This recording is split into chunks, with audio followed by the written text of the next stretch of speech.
This is a Film Stories original podcast. We made this!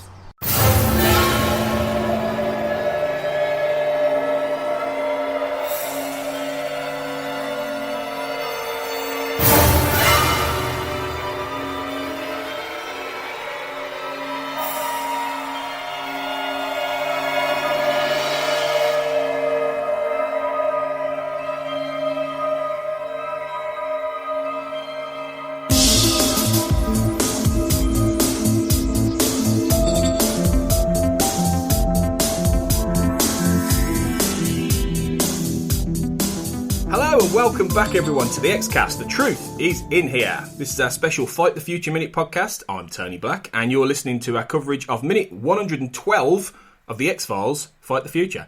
This minute begins at 1 hour 51 minutes precisely, as Scully tells Mulder, if we quit now, they win, and ends on 1 hour 51 minutes and 59 seconds precisely, with Comrade Strughold emerging from the Tunisian crops. And to discuss this minute, I'm back with my Xcast hosts, producers and chums from the very beginning of this whole journey, Carl Sweeney and Sarah Blair. It's been a while, guys. We made it. It has been a while. We're here. Inching towards that finish line, though. It's good, isn't it? We're really here now. We said right at the very beginning when we recorded, bloody hell, what was it? Over a year ago now, I feel like. Maybe nearly a year and a half ago. We said, we'll come back for the last few minutes. And, it's been a very quiet, eventful 12 months, really, hasn't it, since? Nothing's happened much. Yeah. The fun thing is we recorded those first minutes in the midst of our 2019 heatwave in the UK. Mm-hmm. We've just emerged from the 2020 heatwave. Like, the 5 days a year we get nice weather in this country.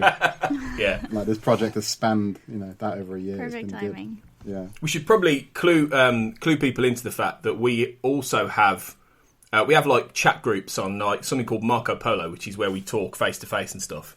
And we've talked so much about the weather, we now have our own weather chat in there, which I think, weather channel. Charge admission to that, shouldn't we? I just dropped a new message this morning.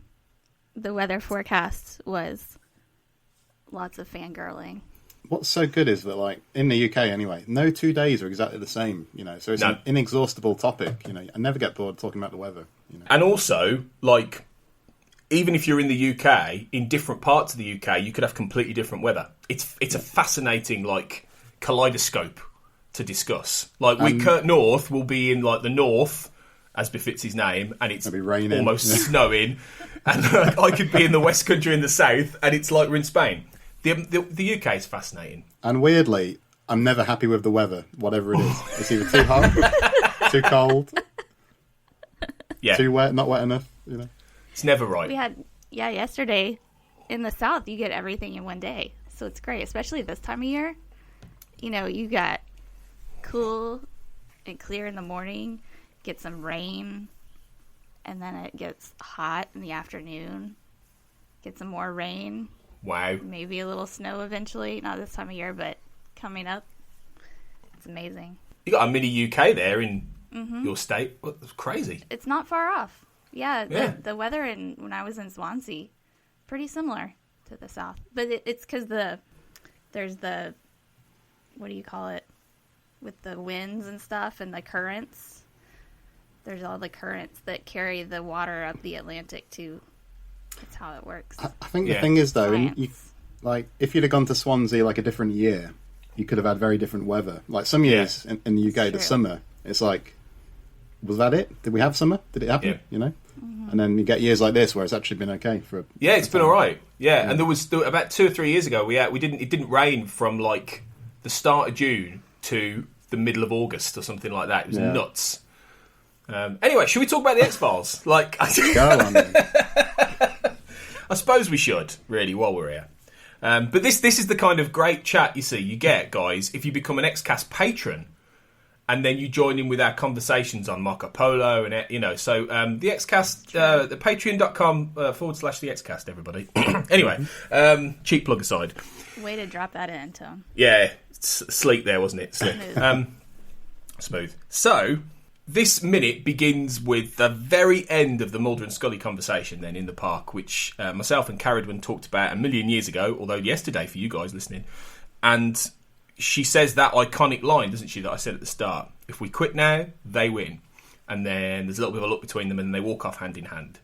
I suppose my question to you guys is, you know, this is the last time we see Mulder and Scully. So is this a nice way for these two characters to go out of the movie? I think it is. I think it's good because so much of the film has been about them. I don't know if division's the right word, but the film plays on the sort of sense of separation between them, professional, you know, the fact that Scully might be going to, you know, quitting the FBI and all that. So I think it's nice to end up at a point where they're kind of united as a unit again, you know. So yeah, I think it's nice. I think it's done well. I don't think it's kind of overblown or anything.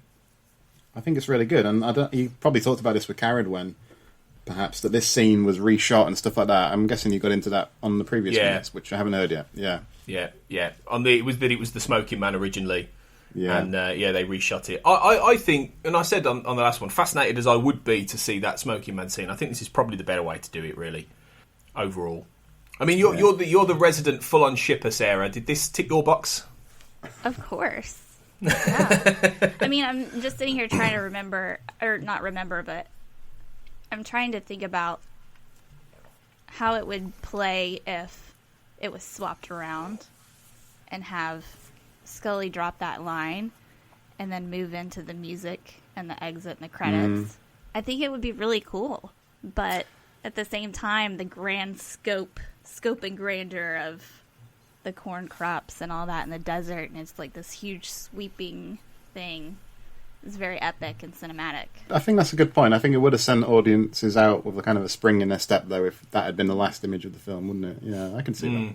Yeah, it would have been quite nice, I think. But you're right that it is a really cinematic way, because it fades then into the desert, you know, and the first shot is this cool shadow of the helicopter that's going along the dunes, and then you see the legend come up as you see the helicopter, Foum Tataouine.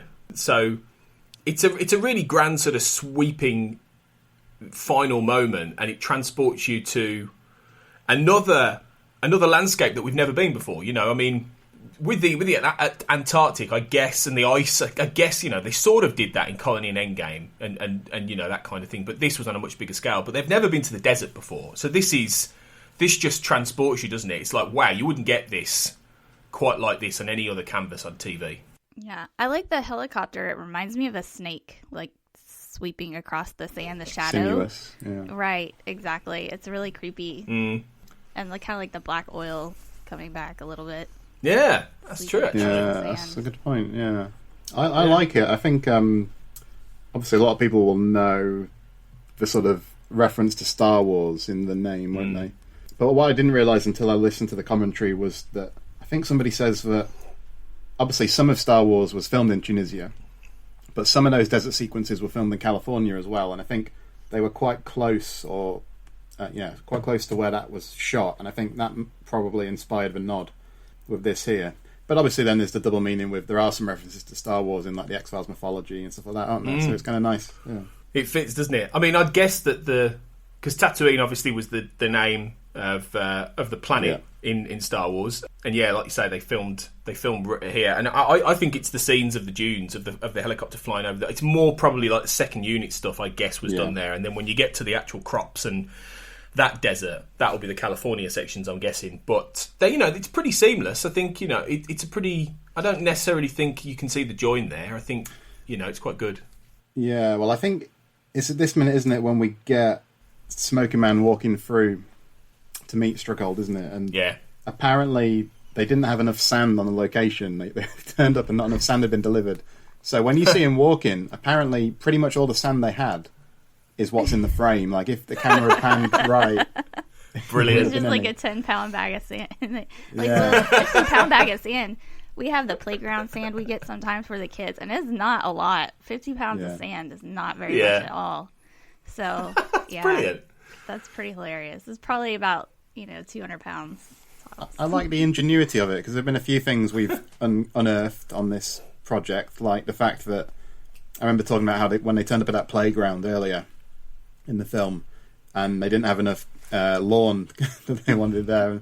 And Rob Bowman seems quite ingenious. Like, he finds a way to get around it that you never really question it. I never had questioned it when I'd seen the smoking man walking across the sand, but knowing the limitation is kind of funny now and looking back at it. Yeah. Well, I just think, it shows how good an actor William B. Davis and Armin Muller-Stahl is, because, if they're pretending they're in this smoky desert and right next door there's like bags of sand, concrete, just like, they do a good job. Yeah. In fact, I'd say that Bill Davis does a really good job of looking hot as fucking hell in this, because he must, even Strughold says it, doesn't he? It's sort of halfway through saying it as the minute ends, where he says, "You look hot and miserable," or something. Yeah. I'd be like, yep. Oh, what the cigarette smoking man won't do for the cause. It's funny, because when you first see Strughold, I was thinking this, and then somebody kind of said it on the commentary too, but he reminded me of Belloc from Raiders of the Lost Ark. Yeah. Yeah, that's a cool little... Could be. Makes sense, doesn't it? You might as well get the LucasArts references flowing here. I think what I love about this, though, is that it's a really sort of epic way to sort of reintroduce all this stuff. Mark Snow's music is really sort of orchestral and reaching, more than in other parts of the movie here. And then there's a real pull up on the Smoky Man as well. You just see his feet at first, and it pulls up onto him, so you realise who it is. I just think the whole thing is just trying to really go out of the film with a real flourish, a really sort of cinematic grandeur. You said it earlier, Sarah, scope and grandeur. It's really cool. I'm glad they went with this like tag on, very X-Files-y, conspiracy scene before the credits ending. Yeah. It is very X-Files, isn't it? Because we're very accustomed to this kind of unresolvedness to an X-Files episode, aren't we? Things are continuing. The story isn't closed. So, yeah, I think, as much as I said I would have liked to see Mulder and Scully walk off as the final image, this is in keeping with the series, isn't it, I think? Yeah. Mm-hmm. Yeah, and the minute really ends with just Strughold peering his way out of the crops. And there's more to talk about with this. I suppose we should probably leave it and move on to the next minute, really, and get into more detail with it there, because you get a good back and forth between these guys. So, we'll call it time there. Thanks for listening, everyone, and you're going to be back, guys, to talk about Strughold and a very sweaty smoking man. And hopefully the weather again. Yeah, we'll get some weather chat in there. No, definitely. I'm done. I quit, you guys. I'm not coming back for the last minute. I'm done. Made it this far, and I'm just, creative go back differences. to bed. Yeah, you've fallen at the last fence, Sarah. But maybe Carl will be back for minute 113 as the Smoking Man and Strughold get into it. So, yeah, thanks, guys. And until our next minute, remember, as always, everyone, trust no one. Elsewhere on We Made This. Ask us about Loom, a point-and-click podcast. Because the other PC kind of things were much more expensive to buy. I mean, the Amiga wasn't cheap either. So you tended to play these things, in a way, it almost meant that point-and-click adventure games, which weren't on the consoles, were they really back then? They were more they were a bit more expensive to play, I think, back then. Yeah, I can remember, I think, I was at my friend from primary school had a NES, and he had Maniac Mansion. On the NES, really? Yeah. Would it have been the same? Was it exactly the same, like style though? Yeah, because I think you used the cursor to move the joypad to move the cursor and stuff. I didn't know they had it on like a console that far back, because obviously it's much more common now, isn't it, that you have them on consoles and. Oh yeah. Frame to frame. It's because they thrive on an underclass, and yet in order for the Kims to want to aspire themselves, families like the Parks needs to exist in order so they can work their way up. Yeah, and I sort of steered you away from politics earlier, but it's ultimate capitalism, isn't it? That's what we're being shown here. It's the tipping point of capitalism, in that very few have a lot and a lot have very little. Free with this month's issue. Best of all the Britpop bands for me, I reckon. Although these days, listening back to the lyrics, Jarvis does come off as a little bit of a sex pest. Yeah. A little. Just a lot. Yeah.